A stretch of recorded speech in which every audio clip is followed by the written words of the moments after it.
Oh, all right, here we are, and we are on the Concept 3.1 video. Remember, this is how you get to take your intervention tests.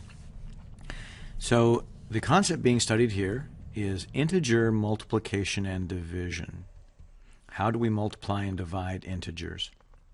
So let's scroll down to get to our problems here so we can see all the problems. Okay, the rules to remember about multiplying integers are that if they have same signs,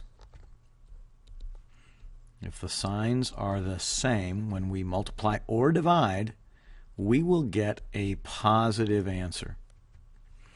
If they have different signs, if one is positive and one is negative, different signs, then we will get a negative answer.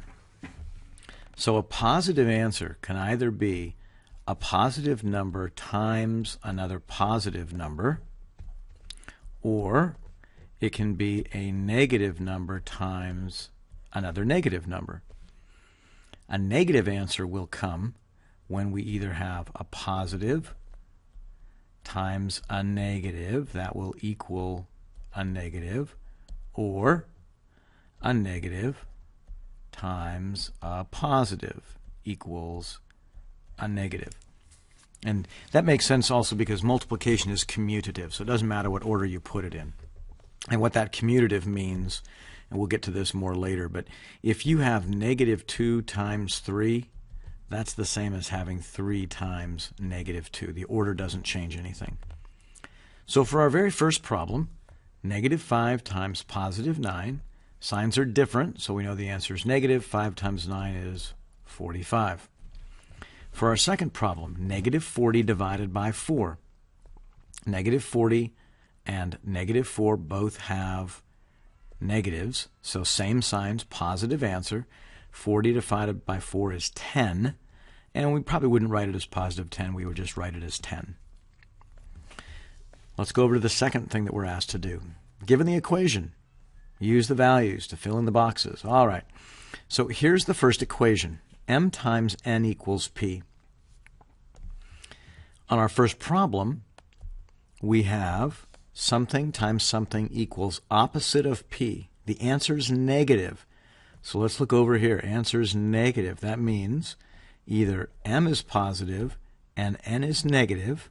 Signs have to be different. Or M is negative and N is positive. That would also give us an answer that's negative. It would also give us opposite of P. For letter B, something divided by N equals M.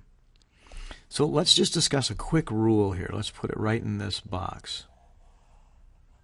Here's the rule.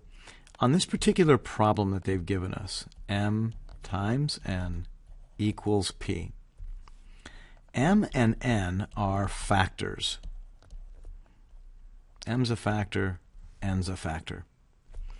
P is a product. When you get ready to do the division, it always has to be product divided by a factor equals the other factor. If you think, let me get rid of the bottom of my box here so that we have a little more room to do this. If you think about the problem 2 times 3 equals 6, well, we know that it's either the 6 divided by 2 to get the 3, or the 6 divided by, oops, I said the same thing again, or the 6 divided by the 3 to get the 2. It's never going to be the 3 divided by the 6 or the 2 divided by the 6.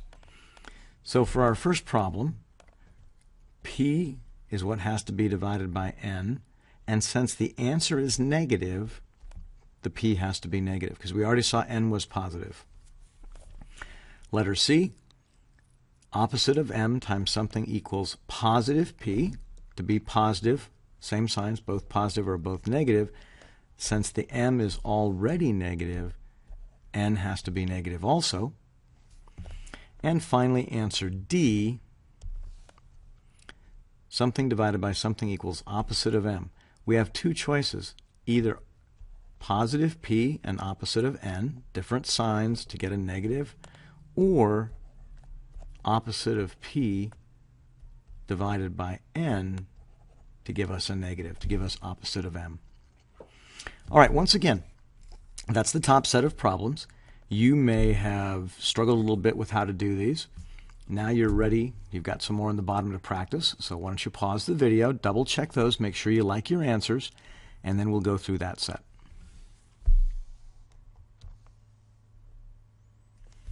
All right, we are ready to discuss these. You should have looked them over.